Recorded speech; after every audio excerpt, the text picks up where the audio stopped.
Now, I'm not psychic, I don't, just because I investigate this, I don't see ghosts, I'm not gonna give you a routine, there's a little girl standing next to me, because there's probably not. You know, that type of thing. But I do believe that there are people who are more sensitive to it than others. So I'm up here doing an event, broad daylight, 2 in the afternoon, and I'm coming down the hall, and one of the guys, I don't know who it was, comes out, and he says, man, Glenn, watch yourself in there. He says, she's pissed off. And I went, sounds good. And I said something smart. Don't remember what it was, but it was something sarcastic. As I walked through that door, and I got to about here, my back started burning. And I was with 3 other people, and I'm like, man, what's going on? So it got so bad, I'm like, yo, can somebody check my back? I took off the jacket, it was around fall time, lifted up my shirt, and I had 3 scratches from my left shoulder going all the way down my back. Oh my God. Yeah, and I was like, he was right. Like, that's the only thing, and it blew my mind, because that kind of thing really doesn't happen a lot. So I apologize for whatever that remark was, and pretty much got the hell out of here. And I didn't come back in here probably for 6 months. You know, but after that, when I would come back here, I would get a sick feeling. And like I said, I'm not psychic, I don't see dead people, talk to dead people, none of that. But this room right here, now, according to all the stories, that window right there is where she was looking out when all that happened with her father. You know? This, by the way, is Elizabeth, as an adult. Who was a very beautiful woman. Do you still get a sick feeling here? No, not since then, but for a while after, like, I couldn't come in this room. My stomach would just churn like someone didn't want me in this room. Elizabeth, who knows, you know, I mean, I never got to put my finger on it, you know, but those scratches, like, you know how you would get scratched by a cat, and then a couple minutes after you get that warm feeling and that's what it felt like. And I didn't come in here with no scratches, I can tell you that. So, just to tell everybody too, when I got into this in 2005, I thought these people were crackpots. Honestly, I got into this to disprove this. I was like, I had a buddy of mine had a group, and I'm like, you smoke a lot of weed or something? Like, you see these shows, and you're like, come on, man, that's a put on. Let me go out a couple times, and, you know, I went out with him once. We got lucky with some incredible evidence. I've been doing it ever since. So I started out to disprove, and here I am doing this tour tonight. So it's very interesting. It's much different, obviously, than the shows too. The shows are, you know, you're getting a condensed version. 30 minutes of a show took 2.5 to 3 days to film. And of course, with every show, they've got the best evidence in the world. I've got the full body apparition.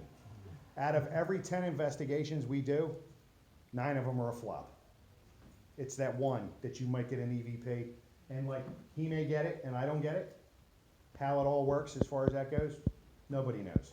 But if you go to a lot of these Comic-Cons and, you know, paranormal events, they got the answer for $29.95. So don't ever be fooled. So you'll move up to upstairs now? Yep. Boom.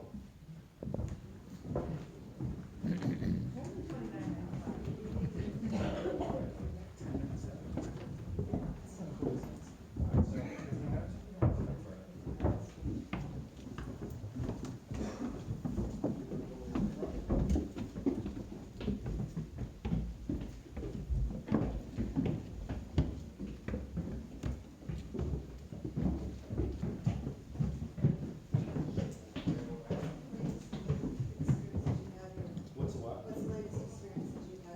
The latest experience that I've had here, probably about 8 months ago, I had an EVP from that back room of a woman saying, help me.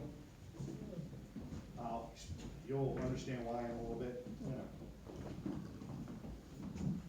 Yeah, them mannequins, yes. I've never liked those mannequins, none of them.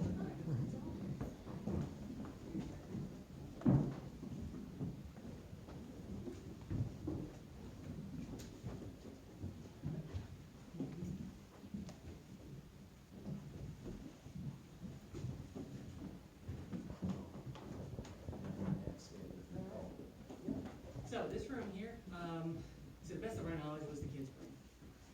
Reason why we think think that's the biggest room in the house, and they have a lot of kids, simply put. One thing I do like to point out in this room, because I personally find it a little fascinating, is when the state rebuilt or repaired a lot of the house, they left this section of the wall wide open. Reason being is for anybody who's interested in architecture, you can actually see what's behind the wall. This is the stone that is basically on the other side of the outside wall. Another little interesting fact here is since Dr. Graeme was, again, a doctor, he knew other doctors. So we have some nice medical equipment in here.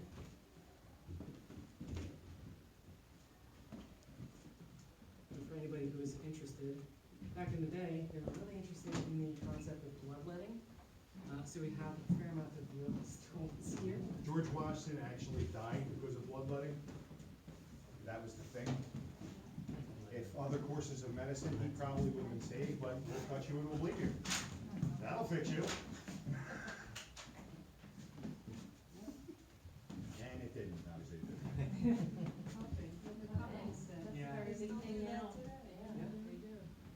Now you'll notice too, up high, as we came up on the levels, this room is very plain. It's not fancy.